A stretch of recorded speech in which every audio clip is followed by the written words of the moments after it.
নমস্কার বন্ধুরা, আজকের ভিডিওতে আমরা ট্রেডিংয়ের সবচেয়ে বড় দুটো শত্রু নিয়ে কথা বলবো, ফিয়ার এবং গ্রিড।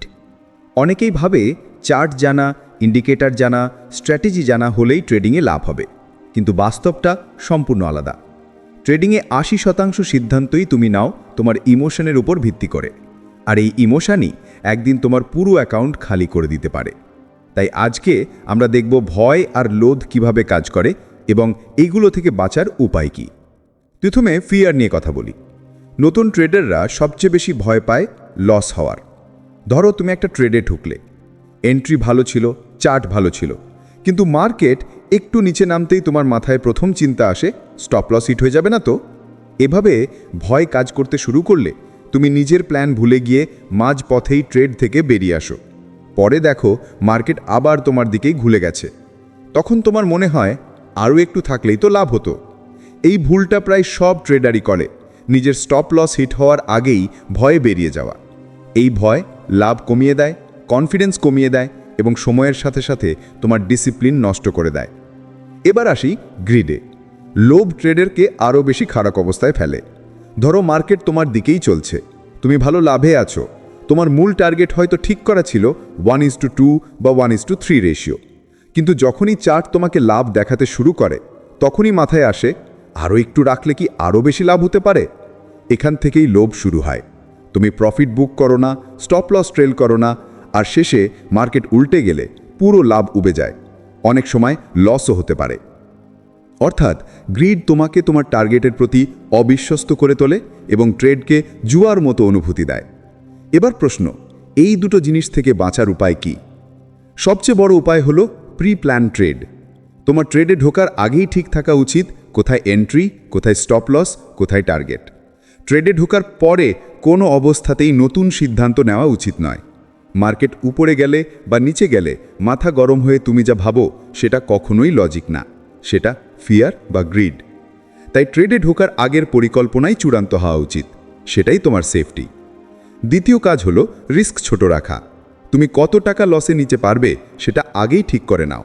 অনেক ট্রেডার সব সময় বড় লটে ট্রেড করে, ফলে অল্প ওঠানামাতেও তাদের ভয় এবং লোভ বেড়ে যায়। ছোট লটে ট্রেড করলে মন শান্ত থাকে, তুমি চার্টকে ঠান্ডা মাথায় দেখার সময় পাও এবং ইমোশন কম কাজ করে। তাই তুমি যতই অভিজ্ঞ হও না কেন, রিস্ক ছোট রাখার অভ্যাস কখনো ছাড়তে নেই। তৃতীয় উপায় হলো পজিশন সাইজিং।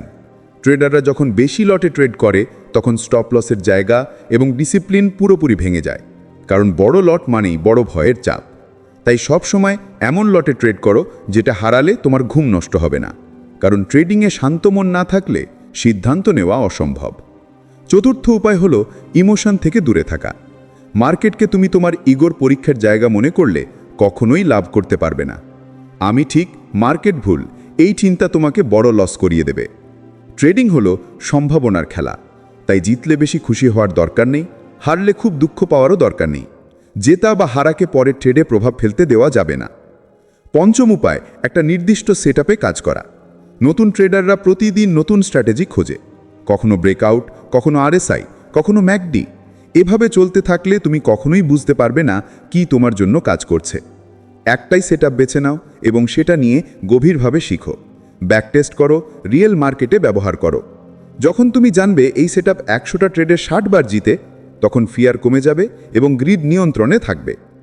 ষষ্ঠ উপায় হলো চার্টে বেশি সময় না থাকা। অনেক ট্রেডার এন্ট্রি নেওয়ার পর সারাক্ষণ চার্ট দেখতেই থাকে, প্রতি 5 সেকেন্ডে ক্যান্ডেল বদলায়, দাম ওঠানামা করে। এসব দেখলে মাথা গরম হওয়া খুব স্বাভাবিক। এই টিকটিক মুভমেন্টই ভয় এবং লোভ বাড়ায়। তাই এন্ট্রি, স্টপ লস, টার্গেট ঠিক করে চার্ট থেকে দূরে থাকো, চার্টকে কাজ করতে দাও। সপ্তম উপায় হলো ট্রেডিং জার্নাল। প্রতিদিন তুমি কোন ভুল করছো, কোথায় ভয় কাজ করেছে, কোথায় লোভ কাজ করেছে, সব লিখে রাখো। তোমার জার্নাল তোমার সত্যিকারের শিক্ষক, কারণ তুমি যতই ভিডিও দেখো বা বই পড়ো, নিজেকে না জানলে উন্নতি সম্ভব নয়। জার্নাল তোমাকে দেখাবে তুমি কোন ভুলটা বারবার করছো এবং সেটা কিভাবে বদলাতে হবে। শেষে একটা ব্যাপার বুঝে রাখো, ফিয়ার এবং গ্রিড কখনো পুরোপুরি চলে যাবে না। এগুলো মানুষের স্বাভাবিক ইমোশন, কিন্তু এগুলোকে নিয়ন্ত্রণ করা যায়, এগুলোকে ট্রেডিং প্ল্যানের ভিতরে আটকে রাখা যায়। আর যেদিন তুমি ফিয়ার আর গ্রিডের উপর নিয়ন্ত্রণ আনতে পারবে, সেদিন থেকেই তোমার ট্রেডিং বদলে যাবে। ট্রেডিংয়ে জিততে গেলে হিরো হওয়ার দরকার নেই, দরকার শুধু টিকে থাকা। টিকে থাকতে হলে ডিসিপ্লিন, রিস্ক ম্যানেজমেন্ট আর ইমোশন কন্ট্রোল, এই তিনটে জিনিসকে সবচেয়ে আগে রাখতে হবে। আজকের ভিডিও যদি তোমার কাজে লাগে তাহলে অবশ্যই লাইক দিও, আর এই রকম আরও ট্রেডিং সাইকোলজির ভিডিও পেতে চ্যানেলটা সাবস্ক্রাইব করে রেখো।